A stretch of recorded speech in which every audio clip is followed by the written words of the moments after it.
চুপিসারে জেলে গিয়ে অজয়ের বেল করাতে গিয়ে এবার ঈশান, আয়ুষ এবং কুসুমের কাছে হাতে নাতে ধরা পড়ে গেল দেবলীনা। হ্যাঁ বন্ধুরা, ভিডিওটা লাইক দিয়ে দেখতে থাকুন। যে মুহূর্তে কিনা ঈশানের ছোটো কাকিমণির পর্দা সকলের সামনে ফাঁস হয়ে যায় এবং ইন্দ্রাণী গাঙ্গুলি যখন সপাটে ঈশানের ছোটো কাকিমণিকে চড় মেরে বলতে থাকে যে ছোট, তোর জন্য যে শাস্তি আমি বরাদ্দ রাখি না কেন সেই শাস্তিটা তোর জন্য কম হয়ে যাবে। আমার জাস্ট ঘেন্না করছে যে তুই গাঙ্গুলি পরিবারের একটা অংশ, তো লজ্জা করলো না যে এই ছোট্ট বাচ্চা মেয়েটার এত বড় একটা চরম ক্ষতি করে দেওয়ার আগে তুই একবারও তোর বিবেকে বাঁধলো না? তুই একবারও ভাবলি না যে আজকে ওর জায়গায় যদি তোর মেয়ে থাকতো তাহলে কি কেউ এরকম করে চক্রান্ত করলে তুই এটা ভালোভাবে মেনে নিতিস? বলতো। ঠিক সেই মুহূর্তেই যখন এখানে ছোটো কাকিমণি বলতে থাকে যে দিদি তুমি আমার কথা বিশ্বাস করো, এরা হয়তো বা কোনো মতেই সেই মহিলাটার আর চেহারা মনে করে উঠতে পারছে না বিধে আমি ওদের সামনে দাঁড়িয়েছি বিধেই ওরা হয়তো বা আমার চেহারাটাকে হুবহু এখানে আর্টিস্টকে বলে আর্ট করে ফেলেছে। দিদি তুমি আমার কথা বিশ্বাস করো। অন্যদিকে যখন তারা দুজন দাবি করে বলতে থাকে যে না না এই ম্যাডামটাই ছিল এবং এরকম সাদা ওড়না পরেই সে মুখ পেঁচিয়ে আমাদের সামনে এসে আমাদেরকে কাজ করার জন্য বলেছিল এবং আমাদেরকে যখন সে ফোকাটে কাজ করিয়ে আমাদেরকে একটা পয়সাও দেয় না, ঠিক সেই মুহূর্তে আমরা তার দিক থেকে মুখ ফিরিয়ে নিই এবং আমরা তাকে সাফ জানিয়ে দিই যে আমরা কোনোভাবেই এই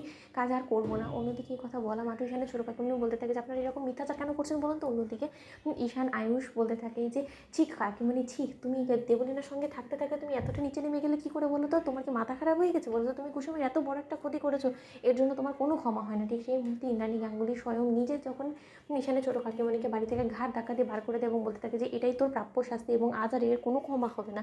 অন্যদিকে এই কথা বলা মাত্রই পরদিন যখন অজয়ের বেল করানোর জন্য যখন দেবলীনা মাস্ক পরে নিজে ছদ্মবেশ ধারণ করে যখন থানায় যায়, ঠিক সেই মুহূর্তে তার আগে থেকেই ঈশান এবং আয়ুষ এবং কুসুম মিলে যখন থানার বাইরে আগে থেকেই অপেক্ষা করে বসে থাকে এবং আয়ুষ যখন বলতে থাকে যে কী ব্যাপার ঈশান, তুই তো বারবার করে বলছিস যে দেবলীনা নাকি এখানে এসে অজয়কে ছাড়ানোর চেষ্টা করবে এবং এটাতে নাকি সুস্পষ্ট হয়ে যাবে যে অজয়কে এত দিন ধরে যে কিনা ইন্ধন জুগিয়ে গিয়েছে কুসুমেরই ক্ষতি করার জন্য সেটা হলো কি একমাত্র দেবলীনাই, তাহলে কোথায় দেবলীনার তো এখন দেখাই মিলছে না। অন্যদিকে যখন অবশেষে সকলের নাকের ডগা দিয়ে সকলে চোখ এড়িয়ে যখন দেবলীনা ছদ্মবেশ ধারণ করে অজয়ের সঙ্গে দেখা করার জন্য যখন জেলে যায়, ঠিক সেই মুহূর্তে অজয় জন্য অ্যাডভোকেটকে সঙ্গে করে নিয়ে যখন অ্যাডভোকেটকে দিয়ে অজয়ের বেল করানোর চেষ্টা করতে থাকে দেবলীনা এবং অজয়কে বলতে থাকে যে যেরকমটা আমি কথা দিয়েছিলাম সেরকমটা করলাম, এবার তুমিও তোমার কথা রেখো অজয় এবং কোনোভাবেই তুমি এই শহরে আর থাকবে না। এই শহর থেকে যতটা সম্ভব তুমি দূরে চলে যাবে যাতে করে কিনা কেউ না জানতে পারে যে আসলে তোমাকে ইন্ধন কে জুগিয়েছিল এই কাজে। অন্যদিকে যখন অজয় বেল করাতে গিয়ে